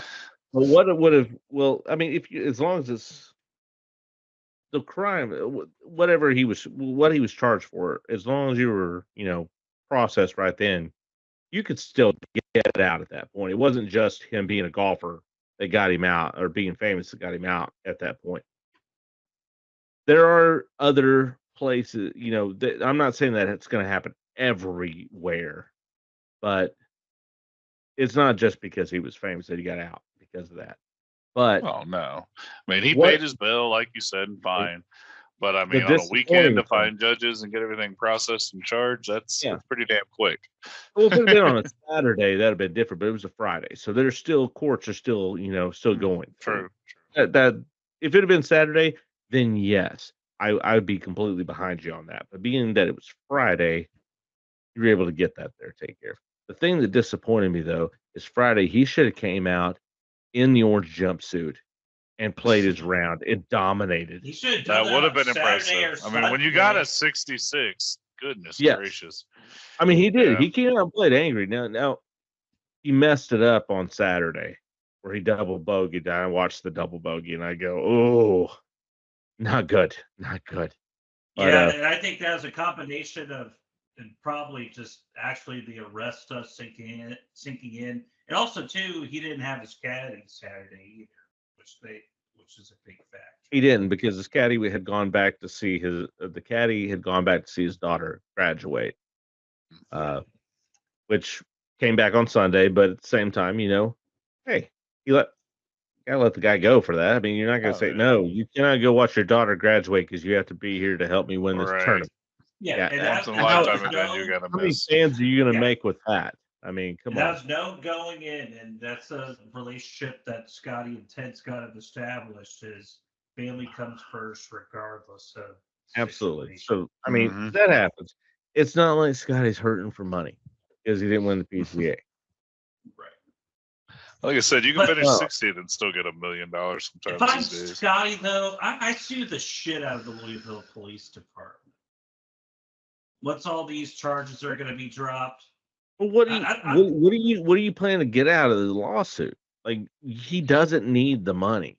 it's not Are you- about the The money. question it's is, about- do you get the publicity? Do you want the publicity? Excuse me. Wow, I don't that's think a he's tongue going to changer. do it, but I'd be so. If I was pissed. Scotty, what I would do is I would sue them for the publicity, and to go, hey, and then take whatever money you win out of this. It doesn't matter how much it is. You don't have to go for like a max amount, but whatever you get for it, and you donate it back to a local charity in the Louisville area. Like, you don't take a dime, you take whatever's won from that and you put it back into anything, what have you. It doesn't matter what. To me, it doesn't matter what charity, but some people say police reform or whatever. I don't Boys care. and Girls Club of If you Louisville. Who want cares? to invest it back into that Louisville committee or community, just anything into that community to help with that, then that's what you do it for. Because I mean, he doesn't need the money. It's not like he needs the money.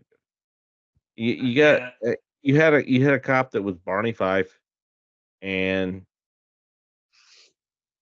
that's what happens. I mean, it's not a great thing to say, but that happens multiple times. It happened to me in college, back in Commerce. I got arrested at homecoming. You can look it up. Well, It as is we used to public joke though record. about Commerce UPD, you can't spell stupid without UPD. That's true. And I got arrested by one of them who tried to get me kicked out of Commerce my senior year. Mm-hmm. Not graduated. that fair. They just picked you out of a crowd of like 50 other people that are wasted. They did. Yeah, no, it was completely a false accusation. Well, let's not bring up other stuff there. Then we're on Scotty That's here. completely. Yeah, we're on him. We don't need to talk about me on that. But the thing is, though, I just think that it's unbelievable that he shot a 66 after being in a jail cell. That's unbelievable. That how much. Well, maybe that McDonald's Happy Meal powered him through. I don't know. Called motivation. McDonald's hey. breakfast. Excuse me. Hey, my day can't get Powered you through. Well, if that's how your morning starts, your day can't get any worse. Oh, you want to talk about, speaking of mornings, literally seeing Scotty's mugshot in our group chat when I woke up Friday morning. Yeah. It's like You're the welcome. most absurd thing I've ever seen in my life. You're welcome. I was just like, what the fuck is going on right now? Yeah, you're not wrong. I thought like he Yeah. got like it's a bar fight, but that wouldn't be like Scotty. Seeing to it do next to that. John Daly's and Tiger Woods and all the other golfers that have Dustin mugshots. Johnson too. And he's got street cred now. I love Scotty even more. That's Like, I already love cred. Scotty. I was always a big Scotty fan. My son's Scotty's his favorite golfer. Man, everyone who's been saying, "Oh, Scotty's boring. He's just boring. He just goes and gets these boring Not hits." anymore. No, he's not. It's He's 'cause got family's street cred first. now. That's boring to people, most part. He's got Cheer well, his for family's Scott. first was he needs to go to the tavern when he wins the Masters back in Dallas right after. I know. Yeah. That's different. That's different.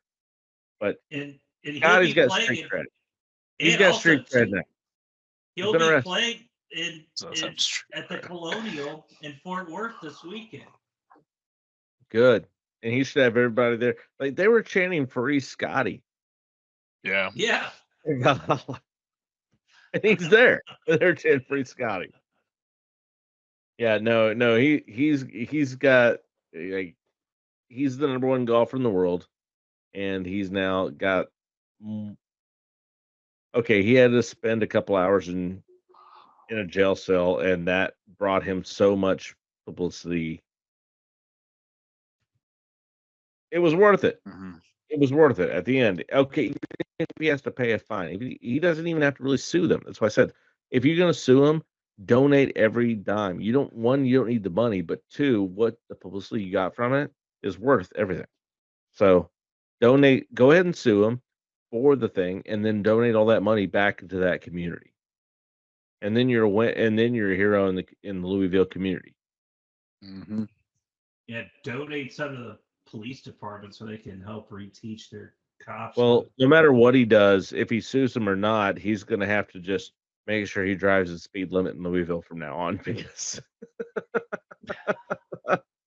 well, the thing is, one thing I was going to say is that with the pedestrian getting killed at 5 a.m, plus this deal with Scotty, plus the course playing incredibly easy, good luck with Valhalla getting another major rider cup anytime soon. very true. I mean, a terrible situation with the gentleman getting killed. I don't know why he was walking through when a bus was coming through and how that incident happened. I mean, worst case scenario. And then, of course, the whole thing of Scotty going, hey, I thought it was, security. I went around because he's in a PGA car, marked car. Yes.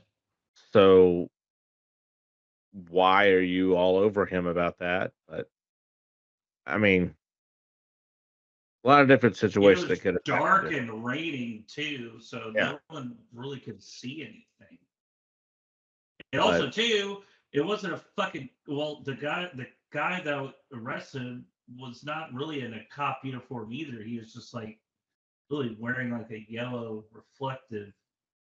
He was an officer, but he was assisting the security at the time. Exactly. So he was a Louisville police officer. He was. I know he was. But yeah, I can see the confusion in that you maybe he thought it was just security, but it's like, hey, I'm supposed to be here. But yeah, of course, and as Caleb, as you said earlier, but if you're dragging the guy, stop. Mm-hmm. So and we're also making assumptions on us not being there, not knowing exactly what happened, just making assumptions on not having all of the details. It's just assumptions. That's what it is.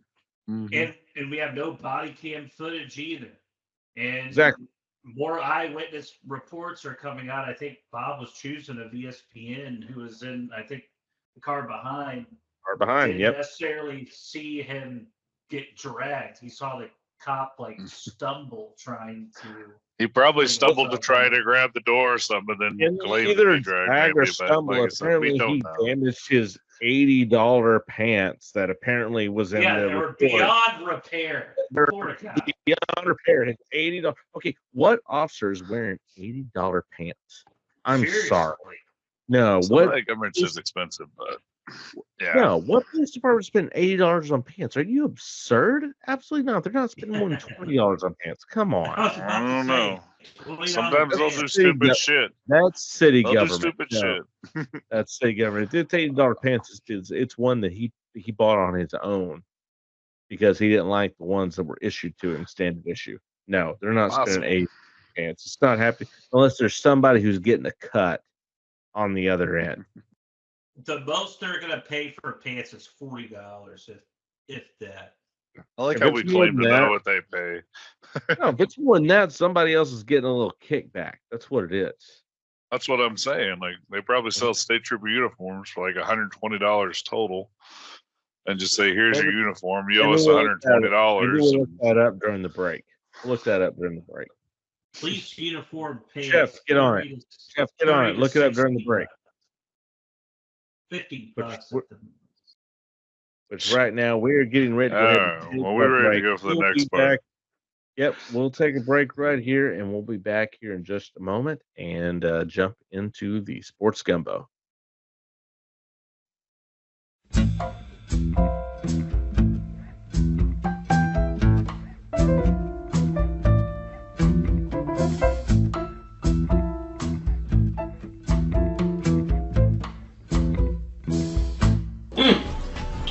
That's good. That's good. Man, that's good. That's what you call gumbo. Poor man gumbo. And welcome back from the break as we're ready to go ahead and wrap up here our final segment of the night with the Sports Gumbo. And we've hit a little basketball, we've hit a little bit hockey, we've hit a little golf. So it's time to wrap up the rest here at the end. What we haven't touched up so far. And Jeff, I'll go ahead and throw it over to you. I know you had some Rangers baseball nuggets you wanted to bring up here. Yes, and not very good since last week.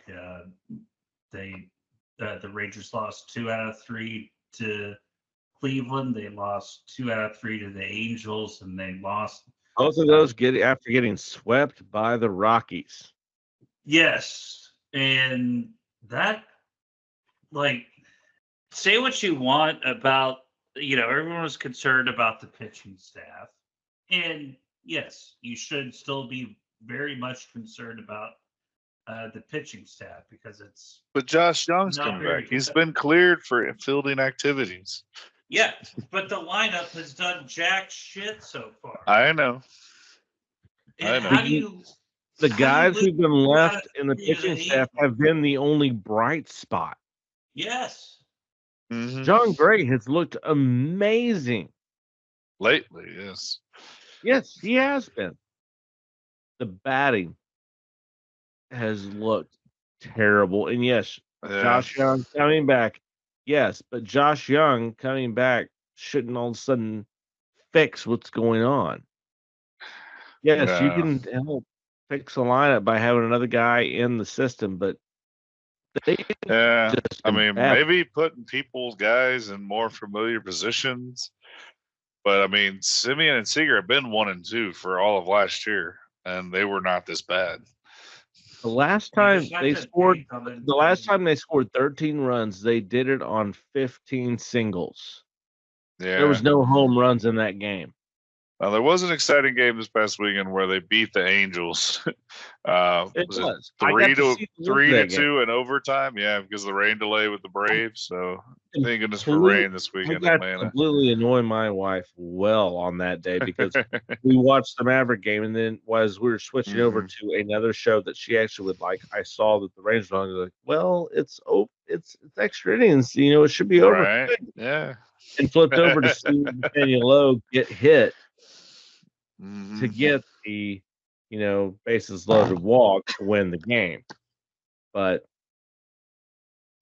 I don't know how Yuri Rodriguez threw 2 scoreless innings to close out that game on Saturday night. That's unbelievable. We'll never see Yuri Rodriguez do 2 scoreless innings again for the rest of the ye of little faith. The thing with the Rangers, though, is that everyone at the beginning of the year, us included, it was the pitching and the bullpen that we needed to worry about because the injuries that were already there and the lack of not adding a lot to the bullpen. Yeah. Or what we thought we didn't add a lot to it. However, those have all been the strengths so far to this point of the season. And our batting has not been what anyone has been way less than what everybody thought it was. But at the same time, we're only, a game and a half out of first with all the injuries that have happened. And we are now 3 games back at first. 3 games back? Now 3 back now. Yep. Mm-hmm. Well, still, you're 3 back. You're 3 games back, and you're not at full health. You still have people coming back. Now, yes, Scherzer's been held back from the nerve injury to his thumb, but You've Yeah. got your pitching staff coming back. You've got Josh Young coming back. And Evaldi will be throwing a bullpen session on Friday, so whatever Yeah. that means. So hopefully he comes. At the end of the back. day, I'm not afraid. I'm not worried because in Bruce Bochy, I trust. Sure. Yeah. Just don't There- put yourself out of it yet. That's No. all I meant. Just stay at And that's the 500. thing. As bad as everything has been with injury wise, with the play, you're 3 games out from the division lead of everything going on. Which for any other team, any other year, if you hadn't won the World Series the year before, you'd be like, oh, what's going on? You'd be 15 games back. There have been injury years that we've had that the Rangers have been just completely, okay, everything's gone. We're done. There's no way of coming back. You're 10 games back at this point. You're at the bottom of the division. Yeah. You're 3 Like, I games mean, out. it could be worse. It could be the White Sox who are on pace to lose 142 games this year. Exactly. Which, as you said, the average of their entire batting lineup, when you average that out, it's like the worst Yeah. average, It's basically worst batter. Yeah, the worst batter's OPS right now. You take the average of everybody in the White Sox lineup, it's basically equal to that. They only have 141 runs scored thus far. That's 40 Yeah. less than the. I mean, we were worst joking about the team A's last year. team. They could put the A's to shame this year. Tell me you're tanking without telling me you're tanking. One thing that's a little frustrating to me, though, is that the Astros have won 8 out of 10. I don't like to Agreed. see They Yep. were going to. It was Don't going like it to at all. It's going to happen. They weren't just going to sit down, lay down, and take it. They actually have enough. As much as I wanted to say that they were just going to lay down and just let it go, I would love And to we see knew it. Oakland and Do what they LA would want. eventually fall behind them. But yeah, I still don't like it, as Jeff said. I just don't like it when Houston wins.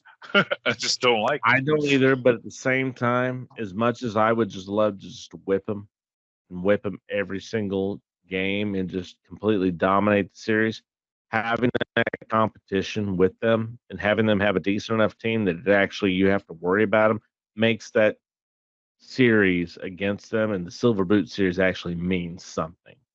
So having them being a decent team and being able to beat them as a decent team and win the Silver Boot makes it better than just I waxing think we them. got off on different things, but yeah. Huh?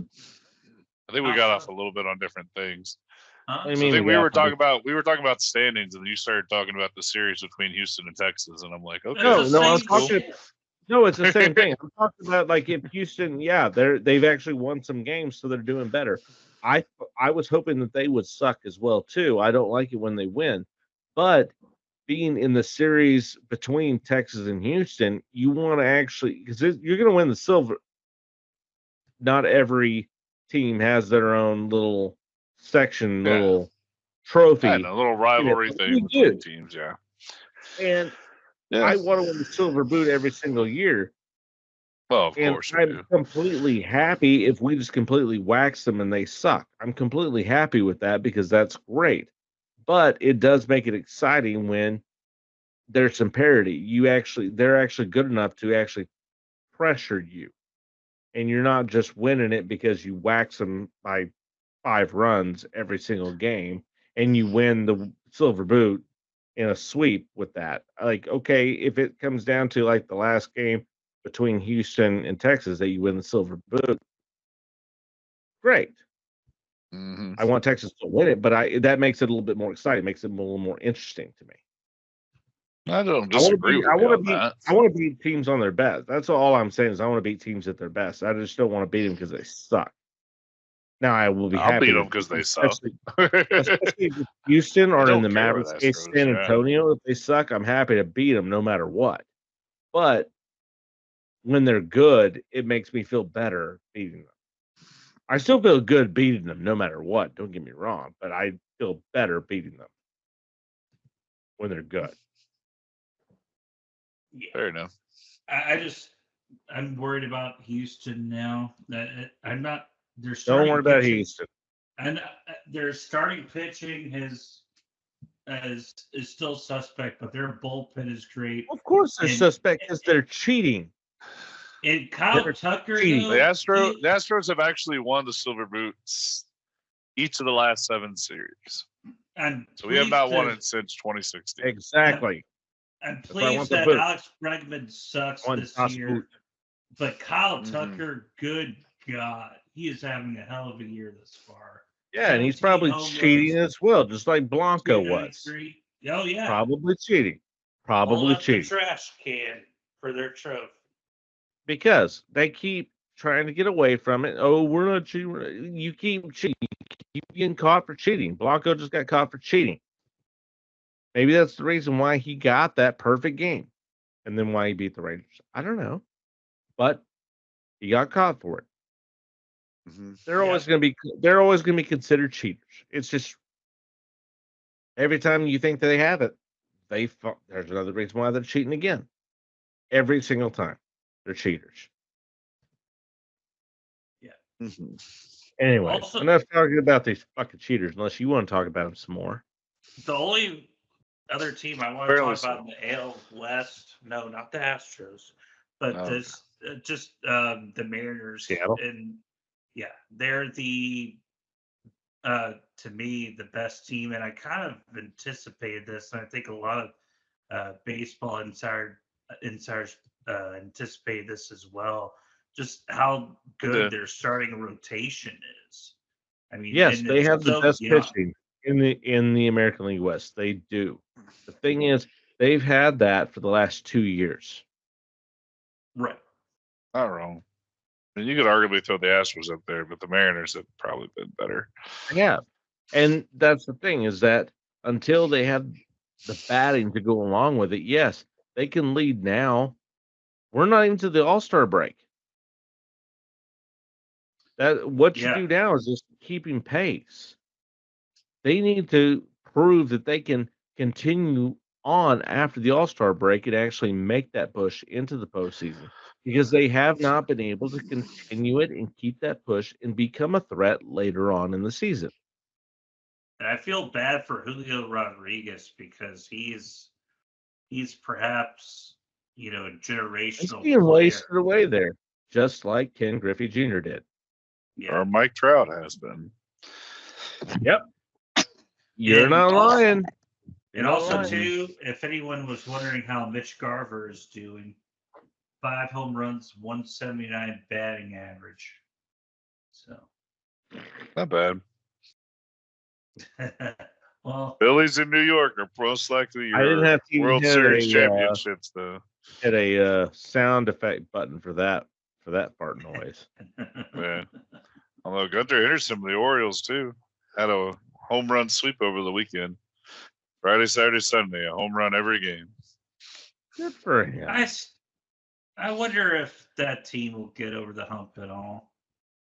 Maybe. They'll Well, go in this- as a wild card, I think, right now, the way They're the. I think it's Yankees just Corbin look. Burns is on They- that team now. that He is. they were the best in the AL East last year. Now, okay, Mhm. can they come in as a wild card? Or, are the Yankees going to continue staying the way that they are? I think the Yankees need to be healthy to stay the way that they are the whole way. If Judge goes down for an extended Or period of Soto. time, well, that's the thing. Yeah, Soto has been amazing. My father-in-law, Mhm. let me know every time I come over how well Soto's doing. I go, I don't blame you because Yeah. he right now should be the American League MVP. He has been amazing this year. Mhm. Amazing. He has. Yeah, I'm getting I MVP do. right now. So, I At do this have one point- question, though. What happened with the resurgence of the AL Central? Like, that was the worst division in all of baseball last year. And you Well- got 2 of the better teams in Cleveland and KC right now. Well, that's true. KC's playing above where they are, but also you look at the El Centro, they have 2 of the best teams, but they also have the Chicago White Sox. They do. Is But, I mean, they've going, also got as you said Minnesota's earlier, last year's division winner. as you said, It's still in as there you too. said earlier, going on pace to have the worst season ever in Major League Yeah, Baseball. ever in baseball. Yes. So, I mean, we can talk about the Central, but yeah, they do have some good teams that are playing above of where they should be, unless they're playing the Rangers like Cleveland just did. But Yeah, well, right now the Phillies are beating up on the Rangers, and they can do that for a series. I'm still trying to convince my wife that during her birthday weekend we need to take that trip up to Cleveland. The Rangers are playing the Guardians in Cleveland my wife's birthday weekend. I'm trying to Right. figure out Happy the birthday. exact way of she can have a great birthday there and we get to go to the game. It's not been working. Yeah, that's a tough one. Trying. It's rough. It's trying. Trying. Maybe get all our friends to meet her in a suite and split the I may have difference. to requiesce a distance trip to get this to happen, which is more than I'm willing to spend. Right. Yeah. But I may have fuck to open the Cleveland. checkbook for it. But I'd get to check off, Cleveland's ballpark off my ballpark list. So, You would. You would. and It's an that's a easy second drive up there. You just an hour and a half. hour and a half. Yeah. You just An hour and a take- half off the Pennsylvania Ohio Turnpike Mhm. and Yeah. start that will give my son their second ballpark on their start to Their every collection. ballpark in the major leagues. Except That's for what I want to the do with White my kids. Sox. I want to take my kids. Yeah, besides the White Sox, we're not going there. Yeah. I want to hit See, every that's ball. that's one thing that's easier. I feel like for anybody outside of Texas is to do some of these like nationwide things, like see all these landmarks and stuff. Yeah. Because Texas is so big. Well, that's the Driving thing. anywhere is crazy. That's the thing is But- if you're going to do any say if you're going to do every major league ballpark, if you're going to do that,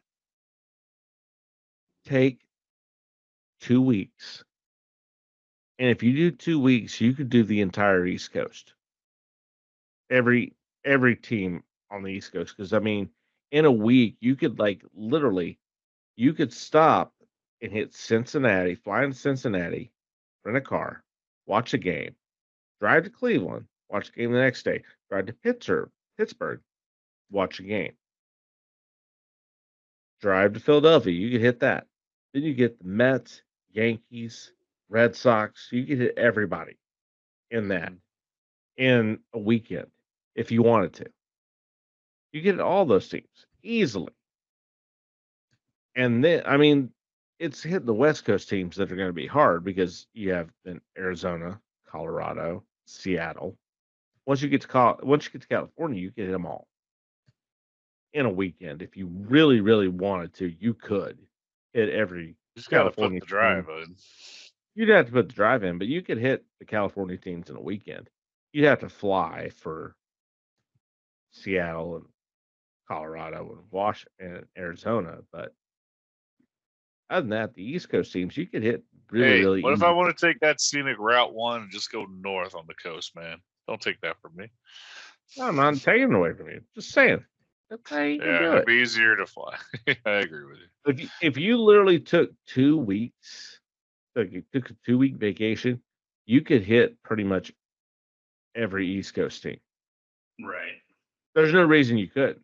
As long as you plan the schedule just right, you could hit the Florida teams, you could hit Atlanta, move your way up, and then go up from there, and then hit all of the Northeast teams. Yeah, just very take I-95 and then you'll be there. And then Yeah. you'll hit Get I-95, you go from there. The only outlier would be the Twins. Yeah. Yeah. Because I mean, if you're already up there, you already hit the Twins. I mean, not gonna add that to the West. I mean, you're already up there. If you hit Chicago and hit, if you hit Milwaukee, because you get Milwaukee, you're gonna go over the Twins. There's no reason not to. It's not far from Milwaukee over to Minneapolis. But you have to have Kansas City with like the Texas teams. That would be geographically easy. Anyways, okay. once again, we get off topic. So, what I've got in the gumbo is what was brought up to me earlier by Caleb. You know, I forgot about it. My bad. Preakness happened there on Sunday, which I actually forgot about. I was a bad racing fan. We were I watching was- some. We were So watching. was I. We watched the PGA, and my was about to father-in-law say, sat down. My father-in-law sat down, grabbed the remote, switched it over. He goes, Preakness is about to run. I look over him. I go, Ed, I'm a terrible race fan. I completely forgot Preakness was this weekend. And you know what? You put it up right as the race was about to start. Like literally, Nice. like That's we pulled it perfect up timing. and we watched the race, and it was a great race. Mystic Dan going for the Triple Crown, but Mhm. he was upended by Seize the Gray, who's was his first ever major race. And it makes me wonder why they didn't run Seize the Gray at Kentucky Derby, because the way that he went out and dominated this race, like, Yeah. uh, Well, it's maybe also that's yeah. what makes it so hard to Yeah. get the Triple Crown too. Yeah. Because some of these horses are fresher than the others. that's true. He never had a major race. He was fresh. He was ready to go. And they said Mystic Dan always ran better after 5 weeks instead of 2 weeks. Hey, it is what it was. Mystic Dan still made a good performance, came out there, but almost snuck up at the end on Seize the Gray like he did to win the Kentucky Derby. But it's like, man, I wish Seize the Gray would have ran it. But at least now we know. We talked about it before. Hey, if you're gonna run and you win the Kentucky Derby, you should have to run the Preakness, win or lose. At least now we know it's not the whole, hey, no, we don't think he's gonna win, so we're not gonna run him. At least Right. now we know. That's all I asked for. When I saw that Mystic Dan ran the Preakness, I sent you both, on our private chat, the whole, hey, he's running. That's all we need to know. At least he ran. Hey, you didn't do it. That's fine. But that's the whole thing. As you said, Caleb, that's why it's so hard to win the Triple Crown. It's really hard to do it. And there's a reason why only a few horses have done that, is because it happens 2 weeks afterwards. You have to be able to run. It has to be the right horse. And he wasn't. Mystic Dan was not going to be it. So now we know. At least we don't have to go what if. And that's all I ask for, is not have to ask for a what if. Yeah, and then it always, the biggest letdown is watching the Belmont Stakes with no Triple Crown in the line, especially now, as we've discussed these past couple of weeks, with it being in Saratoga again. Nothing To me, that's not a letdown, though, because I'm excited to see it at Saratoga. Now, because it's at Saratoga, it's not at the Belmont. Okay, now this is something I haven't got to see True. on TV. So, yeah, now I want to watch this race because it's at Saratoga. So that gives this next 2 years of racing, for the Belmont, this gives non-racing fans a reason to watch because, oh, it's at Saratoga. I've never seen that race. Okay. Yeah. Well, I'll watch that. This is something I don't get to see. It gives them a little leeway when it comes down to it. I think also too, one thing that could be interesting about this is that a lot of these horses that are going to be in the Belmont have a bunch of experience at Saratoga, so I think there's a good chance of getting a long shot out of this to perhaps win the Belmont Stakes this year as well. So it might be worth putting a long shot bet out there. Oh, maybe I might have make a little $100 bet out. Who knows? We'll see. But the other thing I wanted to touch on here in the gumbo is, my long. Everyone knows my long-standing Arsenal fan. Dude. I have been such a long-standing fan. It's been And it continues. many moons. I mean, I'm gonna continue staying a fan. I will support my team Yeah. through and through as I've done for years and years and years. Oh, sure. But they ended up running up second in the English Premier League to Manchester City. They had their opportunities. We missed out. We just missed out. It's what it was. As it came down to the last game, Manchester City was able to get a 3-1 win over West Ham. Couldn't get any help from West Ham. The Hammers did not hammer it back for us. All we needed was a hammer win. A hammer win would have gave Arsenal the championship, but they couldn't do it.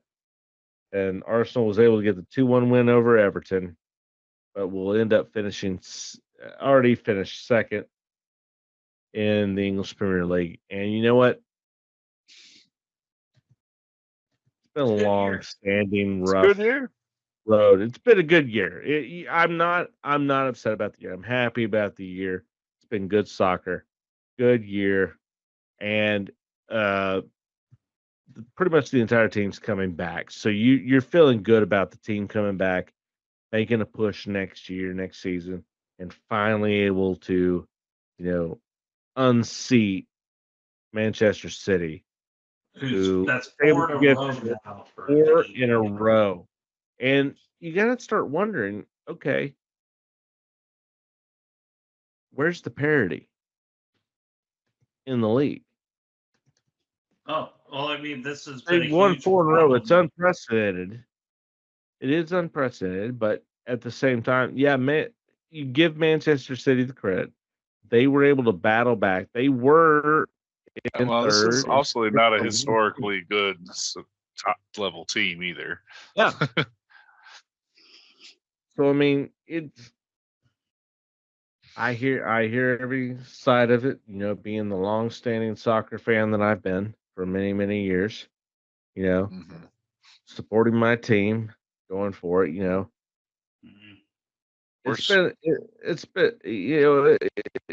it's bittersweet. They've had a good run, but I feel good about next season coming in. We'll be rocking and rolling, and I think we'll finally unseat Man City and bring them down a peg. But hey, good end of the season. Arsenal fans are very upset because they kind of, you could see during the match, as Man City kept scoring goals on West Ham, who basically were just blades of grass out there that, they knew, hey, we're not going to win. We're not going to win it because of this. And that's fine. That is. And they still supported their team. They know it. They didn't leave. They didn't leave Emirates, and they supported them, cheered them on. We're happy for what they did. So, happy for my Arsenal fans that we'll be back next season, hard and strong, for many, many years to come. Yeah. I still For can't. many, many years that we've been fans, I still can't, forgive Man City a few years ago for, when they breached the financial fair play rules, and then UEFA banned them for 2 years from the Champions League, and then given a $30 million euro fine, and then nothing really ever happened. The Man City was still able to be Man City. Nothing happened to them in the EPL. Nothing happened at all.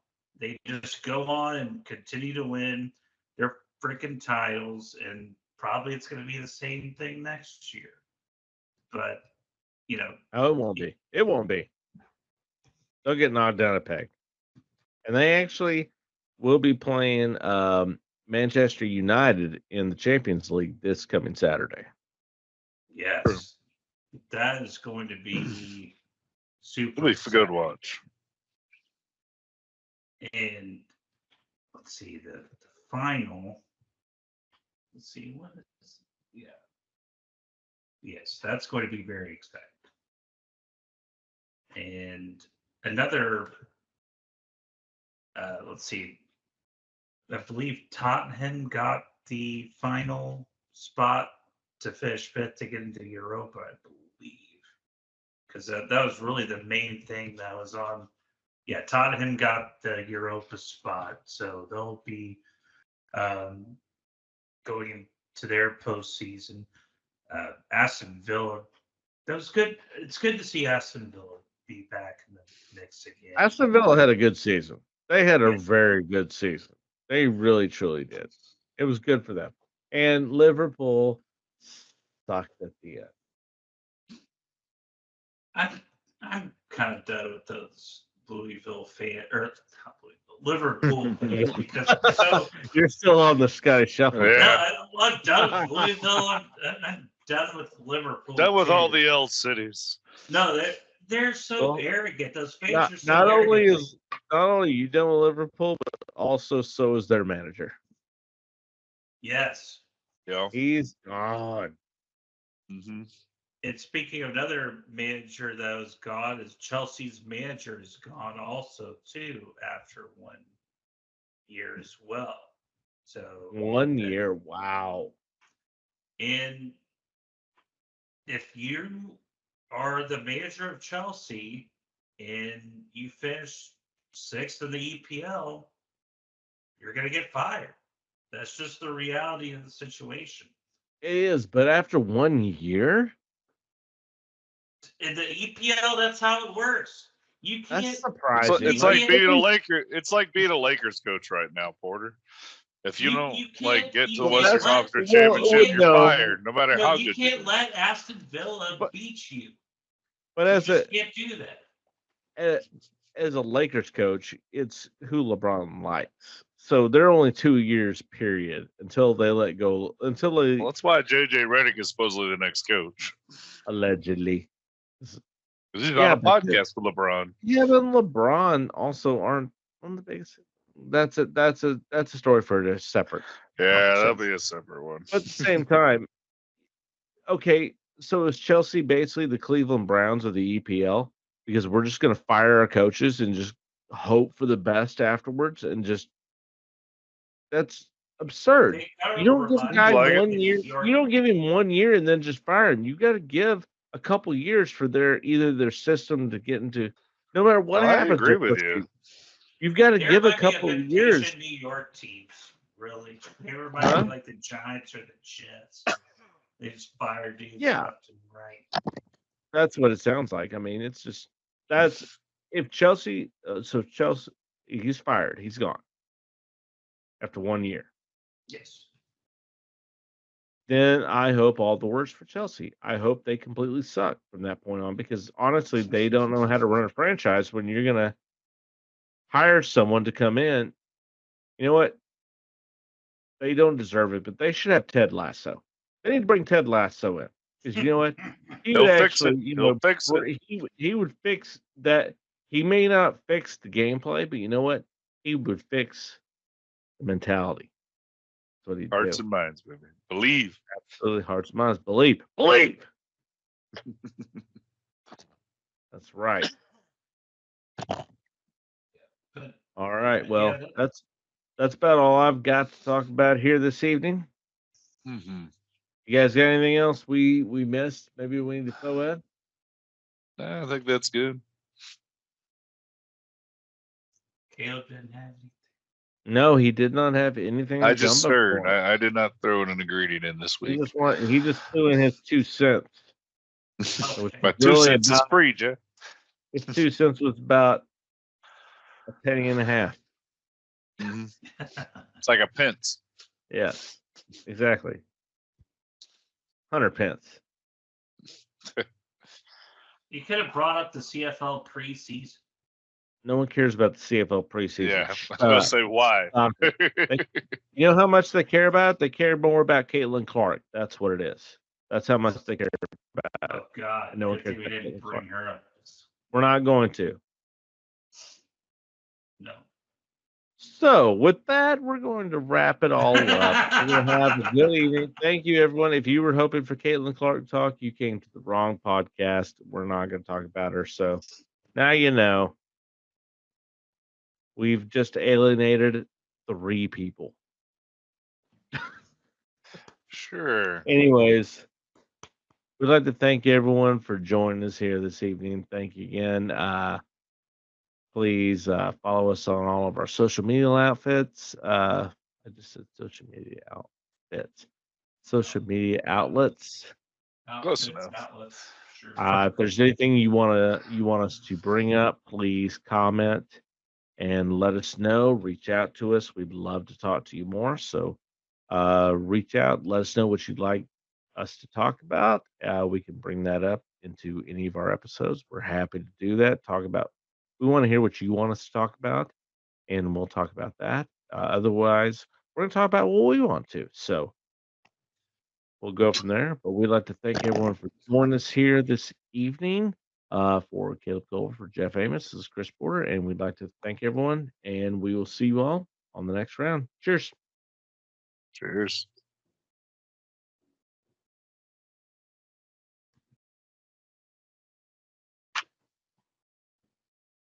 We